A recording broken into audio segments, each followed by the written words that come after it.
Good morning and welcome to the AutoHub show. And I'm going to start with a quick video. I'll see you in a minute. What is it?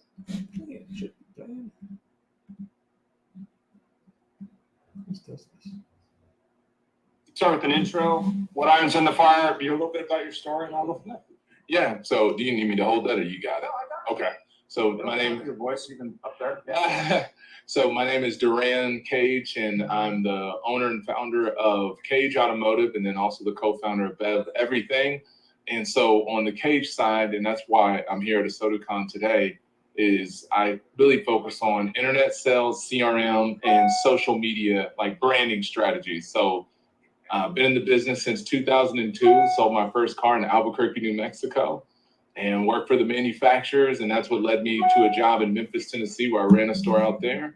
And fast forward to 2018, started a business consulting and training car dealerships, primarily around the internet sales and online experience, because that's the biggest opportunity in most stores. Well, that's right in our wheelhouse. I mean, I managed an internet department at a large Honda store. I started in the business, I think, around 2000. So I've been in the business, I think, close to 25 years. And then I have a family history going back a couple of generations. But at the end of the day, for us on the show, it's always been about helping car dealers get better. And it's all about, in our opinion, and this is just, what we think, it's about customer experience. But more importantly, it's about customers. Because without customers, there is no business. That includes the car business. So training a lot of dealers, and we know process is part of it. And we actually had a show on Monday about AI, and that was kind of interesting because we had some interviews today about it. What's your feeling on what's broken at car dealers that can be, I guess, easily fixed, or the top thing that you fix when you do this? Yeah, so I would say the most broken and common thing that we see across the industry, we call it the gap.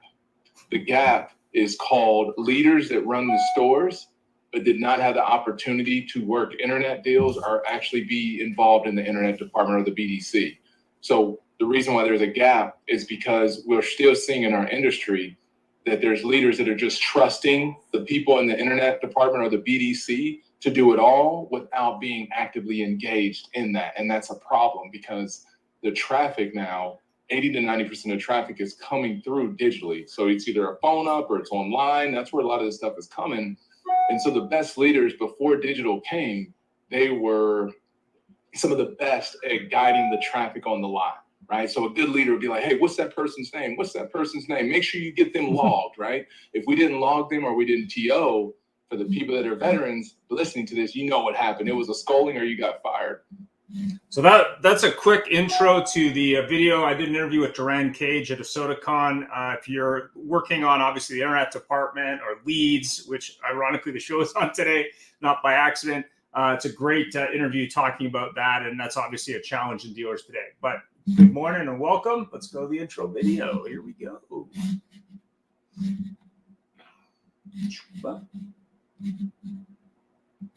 There we go.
My name's Tony Hart. I'm the general manager of Frank Bean's Kia in Langhorne.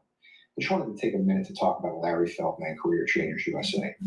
Larry and I have been working together for about the last 12 years now. And anything I've ever needed as far as recruiting, training, Larry's been right there. Larry's got me salespeople. He's got me managers. He's got me technicians, even through the toughest times in the industry. And he is just the kind of guy who's going to tell you exactly what's on his mind. He's going to tell you exactly what he thinks. But Larry also has the expertise to back it up. When he was in the dealership world, he was a top performer.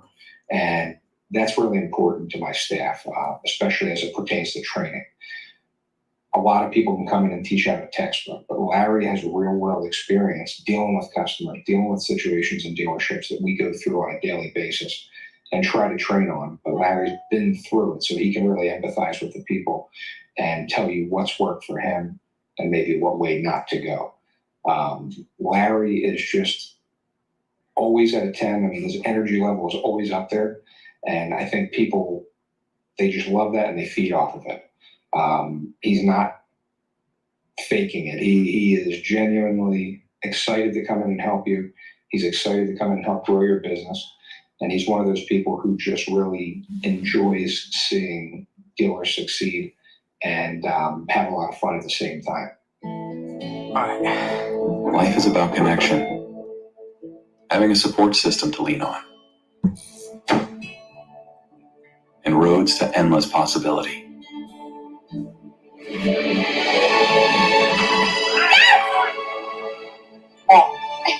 At every turn, guiding the way, we are building the connections that move you.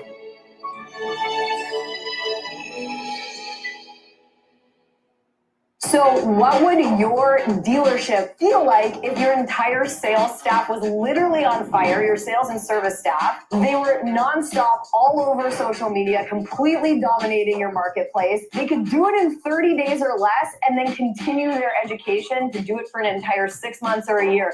You literally would completely take over the entire marketplace and no one would be able to compete with you. And that's what we can do for you. So when you're walking around your community, whether you're at local restaurants or you're going to the gym, you don't want to be bothered? Fine, you won't be bothered. But a lot of people will walk up to you and say, oh my God, I love your social media. Your staff is amazing. We love what you're doing in the community. We want to come buy a car from you. We want to get an oil change at your dealership. Your community is absolutely going to love you. And it doesn't matter what platform you're on. You could be on TikTok, LinkedIn, Facebook, Instagram, all social media platforms. You will literally be all over the place. And not only will you have ads running, but your own staff is going to be promoting your brand and promoting themselves within the dealership and within the business. So it's like running an ad times 100-fold because your entire staff is participating in the process. I've traveled all over North America. I've trained Toyota. I've trained Nissan. I've been to driving sales. I've been to Women in Auto. I get hired as a speaker for conferences at universities all over the country. And I can help change the trajectory of your dealership right now.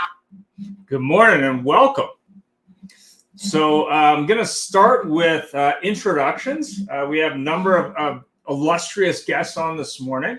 And I think Bob or Rob are on first. So Bob, why don't you start by introducing yourself and by answering the following question: what is the future of automotive leads in your opinion?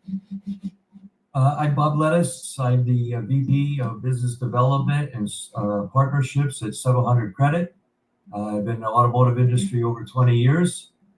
And I think the biggest thing with what's changing in leads and where the future is going is accuracy of data, making sure that those leads have accurate data to help the sales teams produce more and perform more with those leads. Thanks for that. And Rob? Yeah, Rob Azrin. I'm the owner of Direct to Dealer Marketing. We do a lot of lead gen and work with 700 Credit. I would say leads are heading towards a credit first stage. Information is extremely important. How do you call the right person at the right time? And having that information in front of you is exceptionally important in today's age. And what do you mean by credit first for those who maybe don't know what that is? Absolutely. Most internet leads, you don't know the quality of the customer as far as are they able to buy a car? What is their position? So by knowing their credit level, whether it be a FICO score or different attributes, it can guide the conversation much differently. Also allows you the opportunity to work on the credit qualified customers first and then work your way down the funnel. Okay. And we have Mr. Sweet from Dealer OMG. What do you think on the future of automotive leads, and maybe tell us a little bit more about you and what you do? Sure. I'm Andrew Street, design and marketing guy. It's been my whole career. Got a front row education working at Facebook in like 2010 and 11 when they were coming out with the ads dashboard, the ad platform. Okay. And then branched off, now just building out strategies for car dealerships. And we're finding ways to impact sales, not only sales, but fixed ops, recruiting, as well as get a lot of messaging with branding. Like I'm saying, like 2% of dealerships are actually doing any level of branding on social. So doing a lot more with that right now. The future of leads, I think one from my desk is like setting up proxies for watching attribution of purchases happening at the store level for just ups. Right. And that's going through like Conversions API, which is publicly available.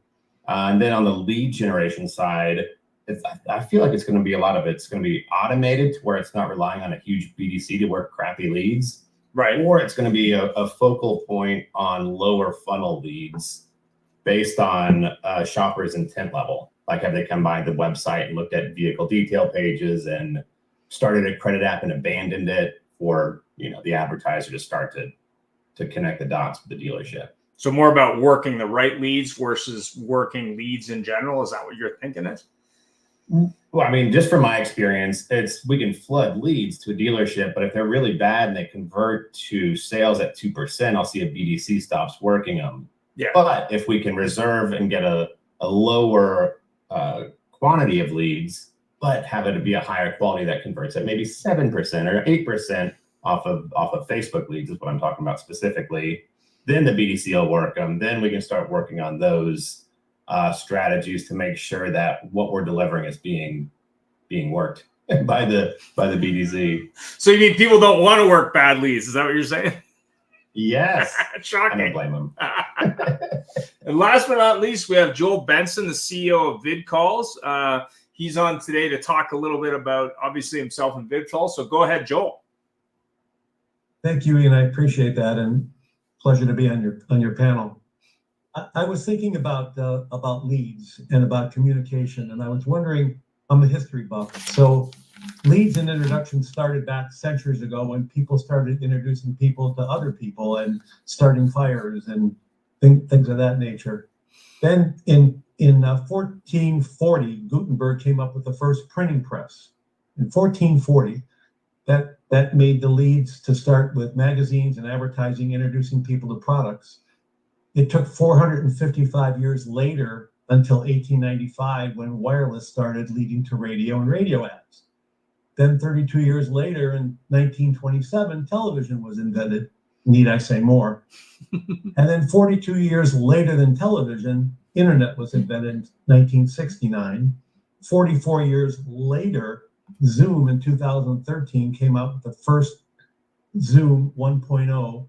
And when they released their video call version, 400,000 users started it in its very first month. Then there was FaceTime.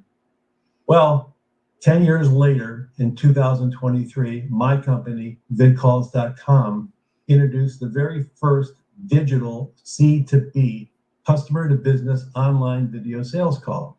We don't sell leads. That's what you guys do. That's your job. But today, shoppers can click on your leads on company websites, any form of digital lead marketing, and in seconds, they can be meeting face-to-face with a dealer company advisor in seconds. So why this history? Because lead buyers would love to have you bring customers to them. But thus far, the only thing leads haven't been able to do is provide a call to action other than posting the dealer's phone number or call to their website or visit to their website. So over the past 2 years, we know that dealership visits have diminished from 5.2 visits to 1.2. We know why that's happening.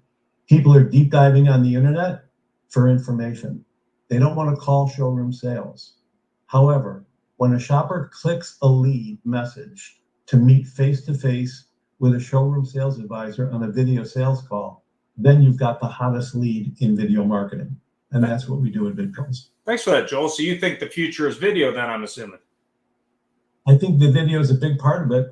I think that lead generation is the number one part, but I think that adding CTA, call to action, on the end of a video lead leading into a video call is a 1-2 punch. Fantastic. Well, thanks for that, Joel. So obviously tech is changing at a breakneck pace these days, faster than ever. I mean, I'm sure we've all heard about AI and everything else. What's the best way to measure leads and connect and close them in 2024, in your opinion? Obviously, we're started off with Bob and Rob. Let's start off with Andrew on this, since I know you were talking about social media and advertising. What do you think the best way to close and connect with leads is in 2024? I imagine you're talking about car buyer leads for dealers, from third-party marketplaces to website leads to third-party leads that could be acquired or through the advertisers. There's a few ways to do it. Like, it's easy to look at the digital stuff is just swimming in metrics, and we're adding more metrics all the time. And it's cost per click and impressions and reach and cost per lead, where I think the more meaningful metrics from the dealership side is, set appointment from leads to appointment shows to sales, to where you can work closer with the advertiser to try to tune the dials on making those percentages of shows and closes dramatically higher. Right. So you can look at clearly just lead volume, but I think there's ways from the advertiser's end to work closer with the dealer to look at metrics that maybe the dealership's following, maybe not, that are more meaningful, like retention rates from sales to service. And what can the advertiser do from their desk to help impact those things? Okay, if it's pretty low, if it's 45% of people buying a vehicle are coming back for services, let's go after everybody who's purchased, who's not doing routine services, and see if we can move the needle there. And then instead of just like looking at leads too, it could be like, let's look at going after everybody who's driving our brand in our market who didn't buy from us. And let's look at ROs scheduled, to where it's not necessarily doing a lead gen and having a rep face-to-face or a rep on a call with somebody, but just tracking ROs going through the website to the thank you page, and see if you can start to move the needle on the retention rates. Great thoughts. I guess Bob or Rob, who wants to go next? Oh, I'll take this one. Okay. I think the first measurement on all leads is going to be contact rate. The one thing I've noticed more so nowadays with, as much digital that's out there, consumers are a little smarter. They want to shop online. They want to look at specific products or brands, but they don't necessarily want to be contacted at the beginning stages of their, search. So they have alternate email addresses that are, lack of a better word, the junk emails, the email address we use when we know we're going to get junk mail or spam. Right. Or they put in a bad phone number that they knowingly is a bad phone number. So they generate a lead, the store gets a low contact rate. So I think the first measurement on quality of lead is the contact rate. Second measurement on the contact rate would, of course, be, setting the appointment, having the show rate, and then show rate to, the closing percentage, the sales, the gross generated. I think those are going to be the most important metrics, but the very first most important thing is having a very high contact rate on those leads. Because if a BDC or a salesperson, even in my time of retail, if you make phone calls to the wrong customers, bad information, it's very demoralizing. After an hour of making 100 phone calls and, low contact rates, it kind of sets your day off wrong. But if you're calling a quality customer, the contact rate's high, you're more enthusiastic, and it's really going to set the day strong. It's going to be a very strong day. Positive mental attitude, of course. And do you think that's because the customers don't see value in providing the information that dealer's asking for, or the lead provider? What do you think there? Well, I'm thinking what it is most consumers, until they're at the stage where they're ready to make a decision and actually enter into the purchase cycle or the negotiations, they don't want to talk to somebody. There's a lot of information online. They can go to the manufacturer's websites. They can research the cars. They can see other reviews. They know what the rebates and incentives are, the interest rates. So I think with all the technology that's available to the consumer, they don't need to call the dealer right off the bat. You know, when I started in the early 90s, if a consumer wanted information, they had to, visit the dealership. They had to come in and talk with us, learn about the car, learn about the incentives. But now that they can do all of that from the comfort of their own home or on their phone, I don't think providing accurate information until you're a little closer to that purchase stage is as necessary as it used to be. Interesting. And what's your thought on that, Bob? Well, I think one of the things, I go back a little bit now to what the hot buzzword is out in the industry right now, which is AI. Everybody's talking about AI. And the only thing that's really going to make AI work properly in automotive is accuracy of data. If you're putting bad data into any type of system that's utilizing AI, you're going to get bad results out of there. And that's what I lead back to. It's the accuracy of data. A lot of what Rob said. If that data is not accurate, you're not going to be able to formulate the proper plan in your BDC, in your follow-up messaging. And that's what consumers are looking for. Consumers are looking for speed and accuracy right now. And they're utilizing the internet because they can eliminate the dealer at the beginning of the process and get their own information. If we're not able to work with the consumer, it's going to break the process down. And having that accuracy up front is going to be key to any AI solution that the dealer uses in the future. Otherwise, AI just becomes a fancy answering service. So I think that's where we really need to focus on that. And that really comes down to, a lot of it is, automotive is probably the only industry that I've ever been associated with that really doesn't focus on their own databases. Dealers have thousands and thousands of names in their database, and they really don't do enough to enhance the data that's in those databases like other industries do. Other industries utilize their own databases as a mainstay. That's their bread and butter. And they continually upgrade that database of customers that are familiar with them, that have come in and associated themselves with them. And it's much easier to reach them because of that familiarity. And I think we need to go a little bit more towards that and developing our own databases before we start reaching out for new leads, as we're always trying to do. So you mean connecting with existing customers in your database that maybe you haven't talked to well, maybe you have more data, might be a better reason for that customer to answer the phone or answer an email or answer a text message. Is that what you're thinking? Absolutely. I think anybody would agree. It's much easier to talk to somebody that's familiar with you versus somebody that's never had any experience at all with you. Fair enough. Joel, what's your thought on how to measure and connect and close leads?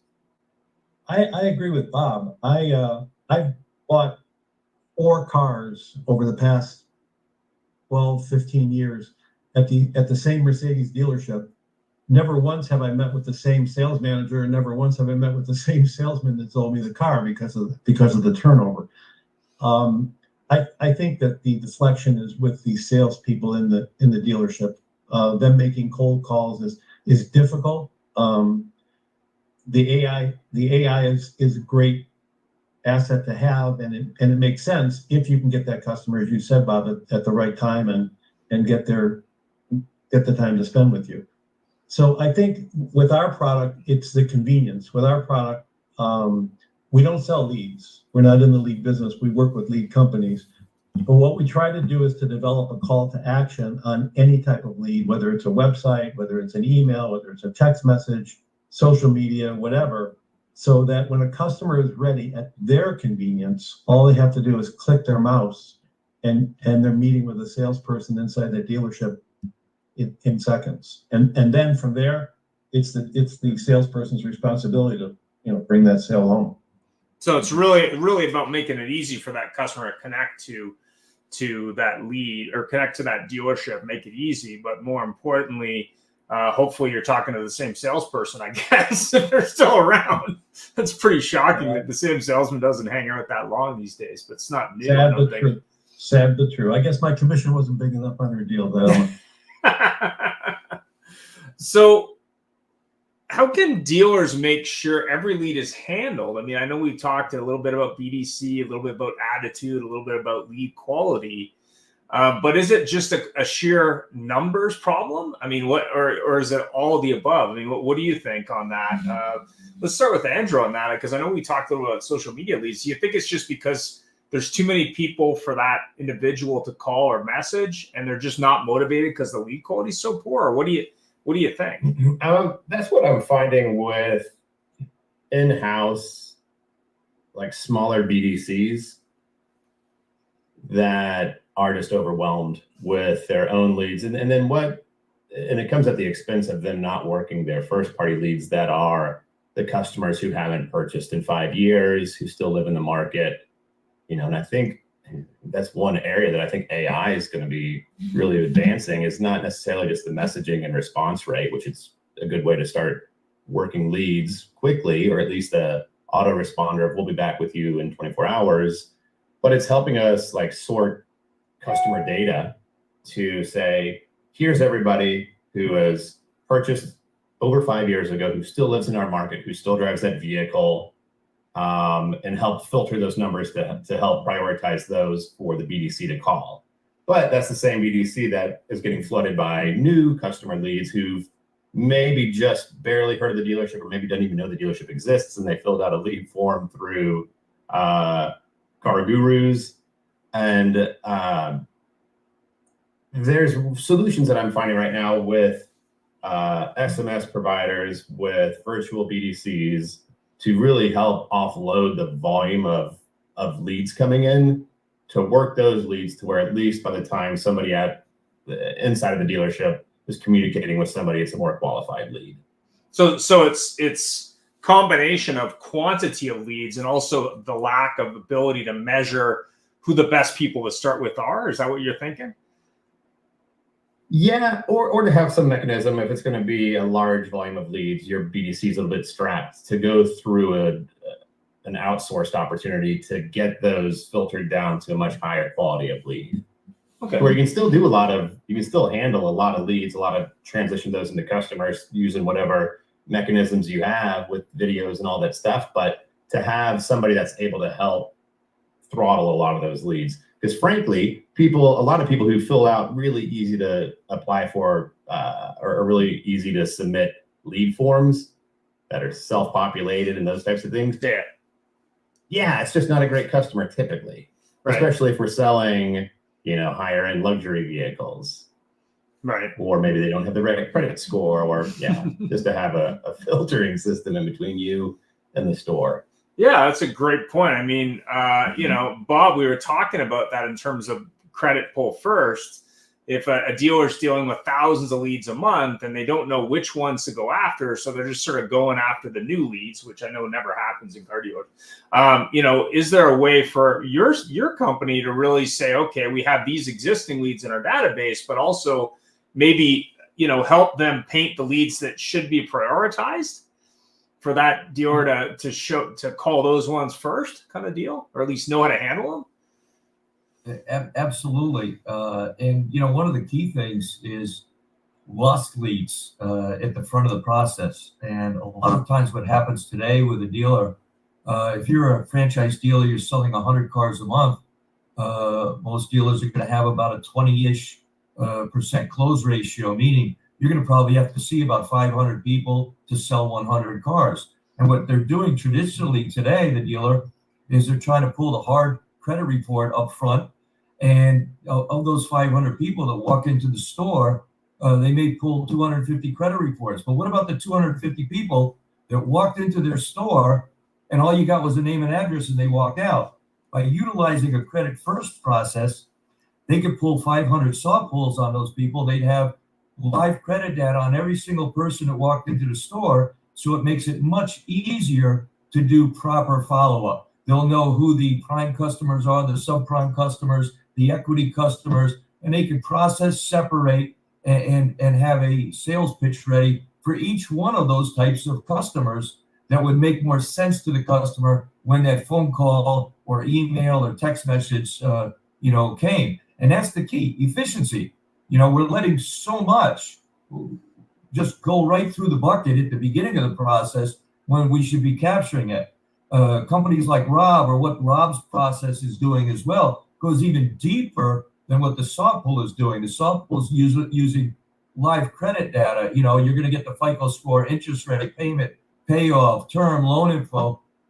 Companies like Rob are even able to take that even deeper to give the dealer, a bigger insight into what they have up front in the process ahead of time, and actually mine the customers properly that way. Very good. And we have Larry Feldman. He's a sponsor of the show. He jumped on. Larry, what's your thought on handling leads? You work with dealers all the time. What's your thought on handling leads? What do you think? I think we're painfully undertrained. We don't realize the preciousness of it. Gentlemen, what I do is I try to teach people when I train them that every walk-in costs $450 to the dealer, and yet everywhere in the country and in Canada, people are getting blown off left and right. If they had to put a cash deposit down, there would have been a little more care. They would have found out about their family. They would have engaged them. They might have written something down. And I don't think any of you would believe, this sounds impossibly stupid, but I just mystery shop tons of people. Nobody gives a business card out. Or if they do, it's at the end, which doesn't give you the opportunity to say, hey, Bob, I'm Larry, write the name down. If you forget the name, it's on your 3x5 card if they forget your name. So how do I think we're doing it? I think that people are handling leads absolutely horribly. And as a trainer and recruiter, I hope they keep it up, because it's just making me richer and richer, because their incompetence results in needing me more and more. So I encourage you to tell all your dealers, just keep doing what they're doing. It's beautiful. Thanks, Larry. So, Rob, we were talking a little bit about lead quality, but also lead handling. And Larry spoke to the fact that maybe we need more training, which is absolutely the case. But if I, as a salesperson or BDC manager or internet manager, if I knew more about each lead, hopefully I would handle them better. But more importantly, I might be able to prioritize. What's your thought there? Yeah, absolutely. So there's two different sections of that. Obviously, when you're purchasing third-party leads or generating leads, as Bob mentioned, you don't know the credit quality of the customer. So I believe, much different than when I got in the business in the 90s and we were cold calling customers, and our phone skills were exceptional back then because we had to cold call. We had to learn how to handle people on the fly and basically read the customer over the phone versus, watching their face, seeing their, reactions. I think every dealership should be using soft pull when the lead comes in. That one, first and foremost, it allows you to choose which customers should be called first, which ones you can, call later. I hate to say ignore somebody, but honestly, if they had 2 repos last year and their income's $1,200, you don't want to waste an employee's time on that. So that's one way to filter through the leads as they're coming in and prioritize. The second way, and I noticed this, and pretty much it hasn't changed in 40 years, the CRMs, dealerships, as salespeople especially, they never status a customer correctly. I don't know if it's they don't want to get yelled at by the manager, or they don't realize how valuable statusing somebody properly would allow you to call them at the right time later in life. Maybe today wasn't the day, but 4 months from now might be the day. So if you status your leads correctly, it will allow you to know when to call, who to call, and what to say. But what I feel is, by taking that database and literally monitoring it with the newest technologies that are out there, you can be notified of when somebody is in market, or most importantly, in market and credit qualified and able to buy. So you can generate leads out of your own database, knowing this customer has equity, this customer has an interest rate reduction opportunity. This customer I couldn't finance before because they had either a low FICO score or an attribute that didn't work. But today, this customer is now financeable. And in all industries, outside of automotive as well, anybody that works previous customers, they are the easiest to work. They're familiar with your store. They're more receptive to speaking with you. And they usually will generate higher profits. So I think there's a couple places dealers need to start. One is a soft pull for third-party leads, and two, really work that database, put it on a monitoring program so your employees know when to call, who to call, and what to say. And then most importantly, they're excited about making phone calls. They know they're going to have a high contact rate. They know their customer's going to be receptive to what they have to say, thus leading into more appointments, a higher show rate. Higher show rate equals a higher close rate, obviously equals more profit for the dealer. You know, in the past, consumers used to go to a dealership maybe 2 times and purchase a car. You're lucky if you see that consumer once, if they ever come back after that for another vehicle. Brand loyalty is definitely not there like it used to be. So what, in just for sake of dealers or people in the industry who are dealing with, I guess, in-house data, I mean, what kind of data would your average dealer in North America have? Like how many records? Like what's the number that they're not paying attention to? Tens and tens of thousands. We do a monitoring program through 700 credit, and when we ingest CRM and DMS data, we're seeing file sizes from anywhere from, you know, the smaller dealers being 20,000 names, and that's a huge database of consumers just to begin with, who to call. You know, especially when you have a staff of maybe 8 people, for example, because you're only selling 100 cars a month. But then we're seeing databases that have hundreds of thousands of names. And I don't care if you have a 30-person BDC. How do you know who to cycle through to talk to 100,000 different people? So by using technology today, I mean, consumers do it. I mean, look at Credit Karma, Yeah. you know, or Experian. Everybody has an app to monitor their credit. They know exactly what's going on. They know when their scores go up. They know when their scores go down. Why shouldn't a dealer use the same technology, but strictly for them, so they know which consumers now have real equity, not having to use a guesstimator, or consumers actually in market because they have their credit bureau pulled for purpose of financing, or, you know, somebody who's been paying too much interest for the last 12 months that honestly deserves a much better interest rate, can get into a newer car at a lower payment. I mean, those are great calls to make. I would have loved in the 90s to call all those turndowns. I had probably 1,000 a month of turndowns from lead gen. How great would it be every month to have 20 or 30 of those I could call back, or 100 and say, hey, I know I couldn't help you before, but you know what? Congratulations. You've been pre-qualified. I can definitely finance you now. Or I know we sold you a car 2 years ago. Your interest rate's too high. Your payment's too high. Come on in. Let me lower the interest rate. Let me get you a newer vehicle at a better payment. You deserve it. You've been paying great on the car. There's a lot of things you can do, but it really streamlines the process. It allows the dealer to make less phone calls, less negative phone calls, and their staff's much more motivated and happy to work those leads. Problem with most databases, you know, BDC person can make 100 phone calls with no success. Well, they're shot for the day. You might as well just give them the rest of the day off and send them home. They're demoralized. Right. Joel, Hey, Rob, go ahead. Everything you just said was brilliant. The only issue I take is you said you don't bother the guy with 2 repos. My business was in Trent, New Jersey. That was like A paper to us. Oh, we only have 2 repos. Oh, that's funny. I grew up in Willingboro, and believe me, when I worked the Chicago market, I could handle the multiple repos. So it really comes down to the dealer's ability to handle the financing. But we did have dealers for that. An elderly lady, man, I love her. And she was great, and I'll never forget it. And she said, Larry, you helped me, you helped my whole family. I want you to help my nephew. I'll never forget it. She brought him in, and just like what you said, Rob, 2 repos.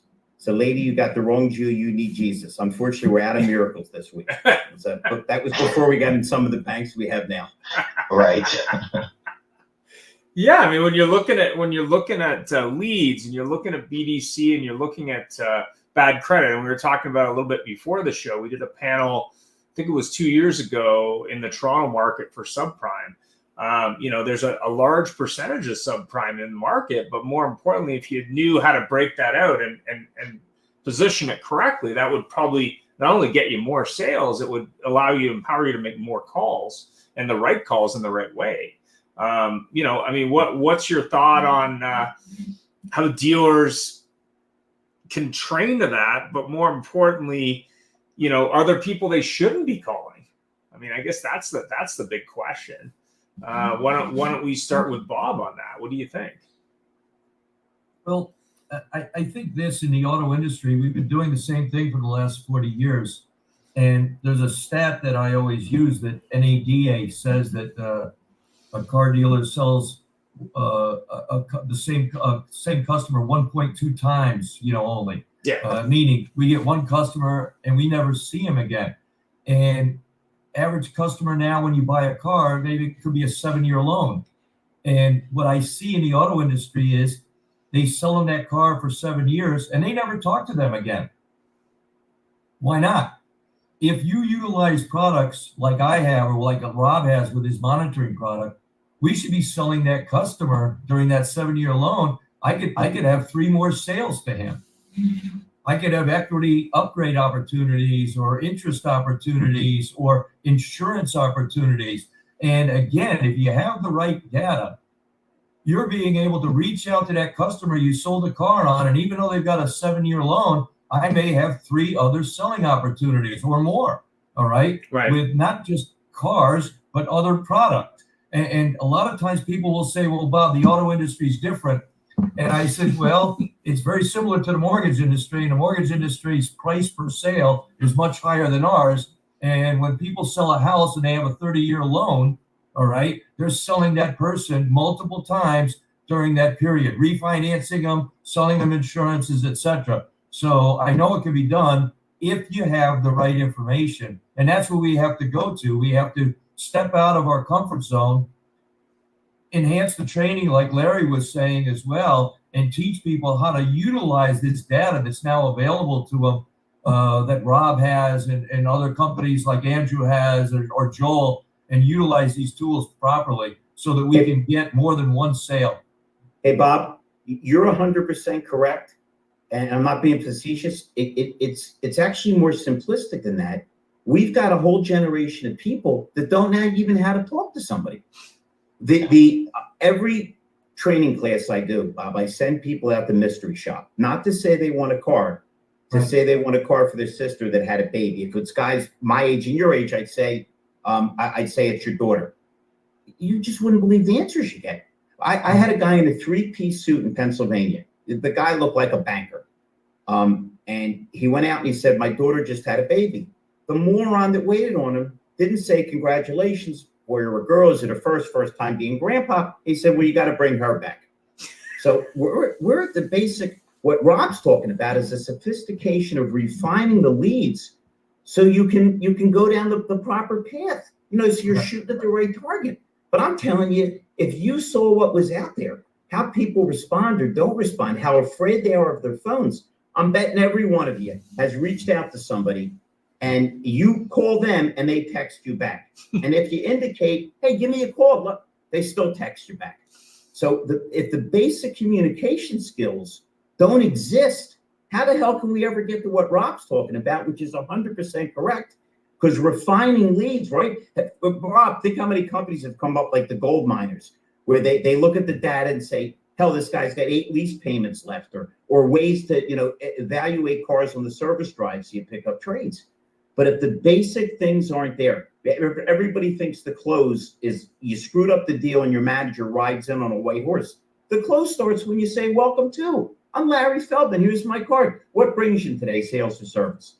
So I think I'm in a little crazier than the rest of you. I think I'm in dead alignment with all you guys think. And again, it's funny because I had a guy put his arm around me at a convention and say, you are never going out of business, Feldman. The day we stop meeting people, or worse, how to talk to people, we're not even seeing that thing. But I think if we get back to the concept of realizing how important each customer is. I wrote a book, Inner Moron Demons, How to Avoid Them and How to Live Your Best Life. And I have a great line, if you don't mind me quote myself of it, they're not annoyances, they're annuities. These people, and we all know the percentage of close on repeat referral, if there's referral checks involved, can be as high as 70%. And yet you've got a whole industry of guys who would rather stare out the window and wait for a stranger to come in with an ad in their hand. 100% agree. Yeah. Thanks, Larry. Andrew, what do you think? What do you think about better handling of leads? Do you think it's a communication issue? Do you think it's a numbers issue? Do you think it's training? I mean, what do you think? Oh, dude, it's different. Like, it's definitely different modalities of communication outside of just lighting up the phone from a phone number that the customer doesn't have in their cell phone that they're going to screen to SMS and everything. And what I've recently learned is it really helps us get further downstream as an advertiser to mystery shop the dealership first, to where you can meet the dealer where the dealer actually is, versus assuming that they can handle the way that you typically operate with a dealership their size. It's like, hey, here's the typical recipe. It's like, hey, based on this mystery shop, here's the low-hanging fruit I know that we should be able to do. And it's going to be flowing people through the credit apps versus doing high-volume lead gen or getting people that, yeah. And as far as like targeting all the past customers, I think that's a no-brainer. For the BDC, it could be a challenge for having that many phone calls, but for getting a CDP that could filter the right types of people. But on display networks and on OTT and on paid social and these channels where it's reasonably cheap to reach people, like on paid social, it's about a penny to go through somebody's news feed. So you get that 20,000 person customer list, upload it, and that's at a $10 cost per thousand. That's going to be $200. Wait, yeah, no, that's going to be $200, and you get them 5 times each. Okay, now you got $1,000 ad budget here. That's going to be just constantly running and peppering all of your past customers, and that's the best $1,000 you could spend. And then if you have more money, let's talk about finding new customers and getting outside of your customer database. But keep owning that database with whatever. If it's showing them inventory, if it's telling them to trade in, trade up, if it's telling them because of market conditions, your vehicle's never been worth more, come by for the 5-minute appraisal type of message. That's the gold mine where every month, like I think we're really conditioned as dealers to hit start over and just keep clawing in new people that haven't shopped with us before. Thanks for that. Joel, did you have any thoughts on leads? This is a brain opener. I mean, we know that Amazon's trying to sell cars, I think with Kia and Honda's looking to sell cars online. And the future of car dealerships may go down the toilet because OEMs want to be able to sell the cars by themselves. I'm wondering, like Bob, if you can get the data to your BDCs and send out an email or however you reach the customer to say, you know what, we've got a way that you could trade in your car, and because your credit score, call us and we'll show you. And then the customer clicks and sees your BDC, and somehow if your BDC can have that data in front of them and screen share with the consumer while the consumer's home and say, well, Mrs. Smith, here's your data. Oh, your record's really well. You're paying all your bill, Now you can upgrade to X car and your cost will actually be lower per month. If you could show them, if they have the interest to contact you on a video call, and I'm not trying to pitch my video call, well, in a way I am, but not really. If you had a way to show them what their scores were and how easy it would be for them to sell a car, maybe the dealership commissioned you guys to sell part of the car for them, instead of just paying the salesperson at the dealership who doesn't know beans from, you know what. Have professionals sell the car online, or at least get it to the point where the customer can then go into the dealership and say, hey, I met with so-and-so, I saw my score, I know what kind of car I can buy, here I am at the dealership, let me make a purchase, I'm ready. Okay. Joe, you know what you're saying is the truth, because look at somebody who got a foothold in our industry, Elon Musk. I mean, his car is nothing but a data center on wheels. And look how great he's gotten at doing it. You got dealers that are getting pressured by the factory to put up $20 million buildings, at the same time inventory's cut or margins are cut or products are being discontinued. And here you have a guy that didn't even need a showroom, proven that if you gather the right data, which was what Rob was originally talking about it, and filter it the right way, there's no limit to what you're capable of doing. And even without an ad budget, I mean, I know in Musk's case, anyway, I mean, a lot of the advertising he gets for his products are from fanboys or other people that are just interested, whether it be media or other. But wouldn't we want, Ian, think about what you just said, how smart it is. Wouldn't we want everybody to be a fanboy? Yeah. Wouldn't we want everybody to be more enthused about our cars than our salespeople? you know, where they come in and they're telling your salesperson stuff that they didn't know. You know, people are excited. And if you don't believe it's effective, Joel, I took my wife to the movies and we're in the parking lot. I said, look at that. It's one of Elon's, that SUV. That is the ugliest vehicle ever put on the road. That makes the Pontiac Aztec look like a Ferrari. But you got people, they're buying it because it's the hot car and it's Elon Musk. So it's, again, you guys are all right. If the information's mined the right way, as Rob said, used the right way, there's no limit to what you can do. And we've become an information-based society. Yeah, Look, Ian right now is in his basement, or maybe he's in the toilet. I don't know, but he's got a green screen on it, so you can't tell. Bob could train BDC people working from home with a green screen behind them, showing that they're at a dealership, taking calls from taking video calls from customers, and going through the whole process. It's easy. It really is easy. And then Larry can train professional people just to take those calls and put the data together, so the customer is like, "Wow, I didn't know that. I'm glad I met you." You broke up, Joel. Joel, you broke up. Could you say the part about Larry training your people again? Maybe we put that on. I like that. Bob got a kick out of it. Sure, I can do that. Wait a second. Let's go.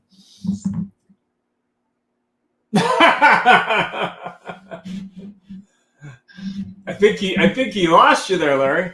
Anyway, Rob, what's your final thought on, you know, what you think the best move for dealers to make as we go into the second half of this year, in terms of, you know, doing these things better, but more importantly, you know, getting those deals from their own database and handling leads better? What do you think?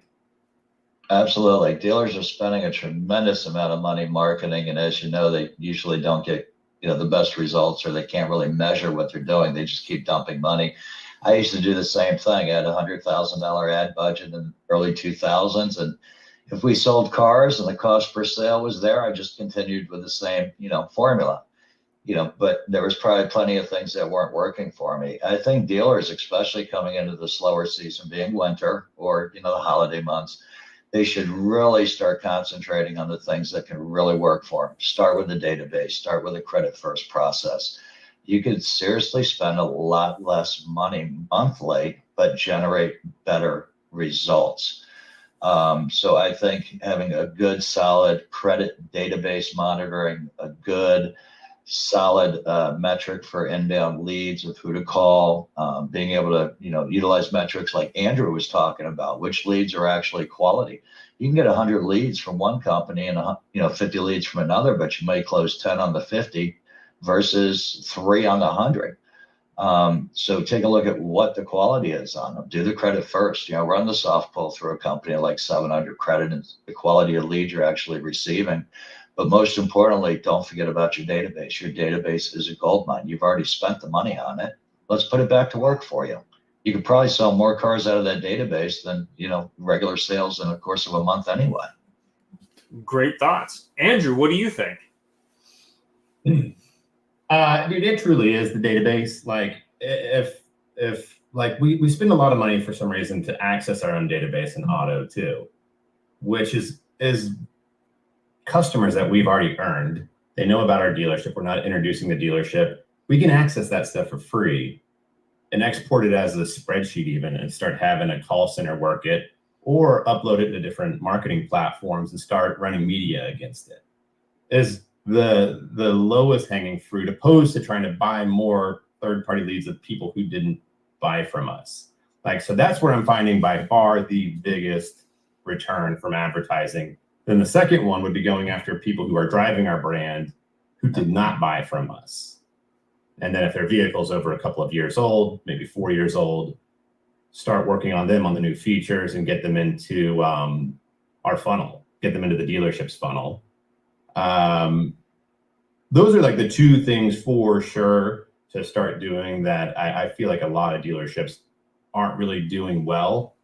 And because it's hard to do it really well with all the different spliced up data, but if you can just do it with a big lump audience at the very simplest, is just start targeting everybody that's already purchased from you and keep your name in front of them and get them to come back. Like, I think this is something that we're starting to do, that we're seeing some needle move, is as soon as somebody buys, stop advertising to them with all your inventory and incentives and your prices, but to stop and say just thank you. Have a tiny campaign that costs like $40 a month that says thank you, and leave a review and refer a friend and like our social media pages to start following us. So now our organic stuff we do gets a bigger audience, and then meet the service manager and the service department and the fixed ops stuff. And here's some parts that could be a good fit with your vehicle. And these are microscopic audiences. So we're talking about like $150 in a campaign like this. That you just set up front, and then have your DMS continually feed those audiences in there. But a way for us to be like much more precise with who we're advertising to, instead of trying to compete with the biggest spender in the market and just running the same inventory with inventory ads that has prices below it, but be a little bit more deliberate with who we're speaking to and what we're telling them. That's great thoughts. Bob, what do you think? I mean, I know we talked a little bit about service driving people we didn't sell a car to, but what do you think?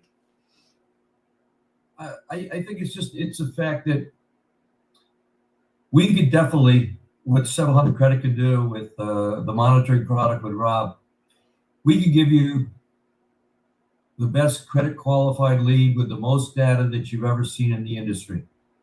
There's no doubt about that.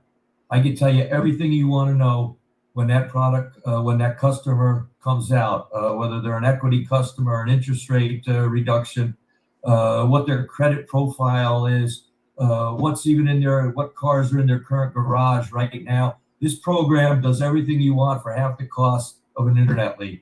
All right, the price is right, and the data is something that the industry has never seen before. But we've also had customers come back to us when they get all this data, and they see your leads are so good that my team doesn't know what to do with them. They don't know how to sell them. All right, so it goes back to what Larry said as well. That you've got to also have a trained team to be able to handle this data that they're not used to be able to getting. Most of these BDCs are just used to pounding the phones, cold calling. All right, that's the pitch they know, a cold call pitch. All right, which drives customers up the wall because that's the last thing they want. Right. So it's really teaching everybody how to utilize this factual data so our close percentages go higher and the customer experience becomes a happy one. All right. And I add this. I always look forward to a phone call from my mortgage broker when he was telling me it was time to refinance my house. That was a good call. All right. I'm looking for the same thing in the auto industry. I want those good calls to remind me and tell me when it's a time for me to buy or re-engage. I don't want to wait 7 years. Yeah, so really having a reason for the call and having that data, empowering that person to say, hey, not only is this an easier call because you got good news, but here's how you should structure that call. So you're going, hey, this is why you should do it versus Absolutely. the calls I get from everyone going, you should buy more stuff, which is it the ideal call, right?